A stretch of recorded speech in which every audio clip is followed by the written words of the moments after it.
जय जगन्नाथ भक्तबंधु मणिमा महाबाहु कोटी ओडियार मौड़मणि कालिया शांतंग श्रीचरण कमल ए सेवकर अखंड अभूम भूय भूय मुहुर्मुह दंडवत।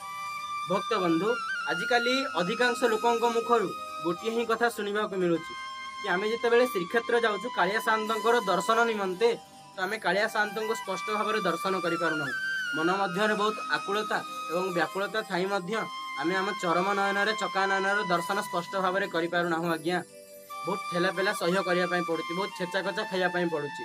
गोटे छोटिया उदाहरण आज्ञा, गोटे रास्तार 5 जन लोक सांग हो जाउथिले तो आगरे देखिले कि गोटे हीरार पत्थर खंड पड़ी। तो 5 जन मन मध्य लोभ जाग्रत है। तो ये कहले कि पत्थर मु देखी मु आग नेबी, तो आउ किए कहला कि पत्थर मु देखी मु भी आग नेबी। तो तांका मध्य ठेला पेला लगी रहा। आज्ञा सेमिति आज्ञा ए कालिया संतटा कौन आज्ञा साधारण लोक कि आज्ञा अमूल्य संपदटा आज्ञा ये। तो तांको देखिया पई निश्चिंत भाव में भीड़ लगिबो ना आज्ञा। आपण कहबे मु आग देखिबी, से कहबो मु आग देखिबी, समस्त कहबे आमे आग ही देखिबो आज्ञा। काहेकि ना 14 भुवनर अधिष्ठाता आज्ञा ये, 14 भुवनर रक्षा करता आज्ञा, 14 ब्रह्मांड को रक्षा करछि आज्ञा ये। तो तांको देखिया पई भीड़ तो निश्चिंत भाव में लागिबो ना आज्ञा।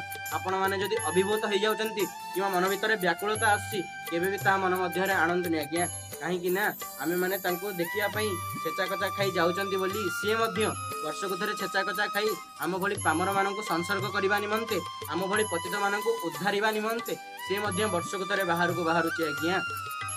छेचा कचा खाई पहंडी रे विजे अंटारे दौड़ी बड़ा, निजे बुझ एवं जगते बुझाओ कि सुंदर ठेला पेला सी जगत को देखे दी आज्ञा। हे भक्तगण तमे माने मते दर्शन करने निमंते किंबा मो चका नयन तुम चरम नयन मिसेबा निमंते छेचा कचा ठेला पेला खाई आसुच बोली मु वर्ष को थे तुम भली पामर मानक संसर्ग करने निमंते किंबा तुम भली पतित मानक उद्धार करने निमंते मु वर्ष को थे बाहर को बाहरुचे आज्ञा। से आज्ञा जिते कष्ट हो आज्ञा, कहीं ना आमे माने होचंती संसार बड़ बड़ रोगी आज्ञा। आमे माने रोग सज्जा पड़ी आज्ञा। आउ कालिया शांत होचंती आज्ञा आमर बड़ डॉक्टर आज्ञा। तो शांत आसुचंती आम भली पतित मानक उद्धार करने निमंते। तो आमको तो सेठाको जीवाको पड़िबो ना आज्ञा। जेते दुख आसु कष्ट आसु सबु सह्य करी मणिमांकर चका नयन आमर चरम नयन को मिसेबा निमंते आमको श्रीक्षेत्र अभिमुखे जीवाको पड़िबो आज्ञा। तो आपण माने केबे भी मनरे बाधा आणंतु नाही, मन भितर अभिमान आणंतु नाही मणिमां प्रति। कहीं ना जो क्षेत्र में पाद देवा निमंते समस्त दुख क्लेश जरा व्याधि आम हृदय मध्य दूरीभूत हो जाए आज्ञा। तो सेठाको आमको जीवाई निश्चिंत भाव में पड़ो आज्ञा। केबे भी आपण माने कालिया शांतों अभिमान करंतु नहीं, कहीं ना कालिया शांत आम मानक बहुत भल पाती आज्ञा। कहीं दुखी मानकर दरिद्र मानकर नाथ आज्ञा।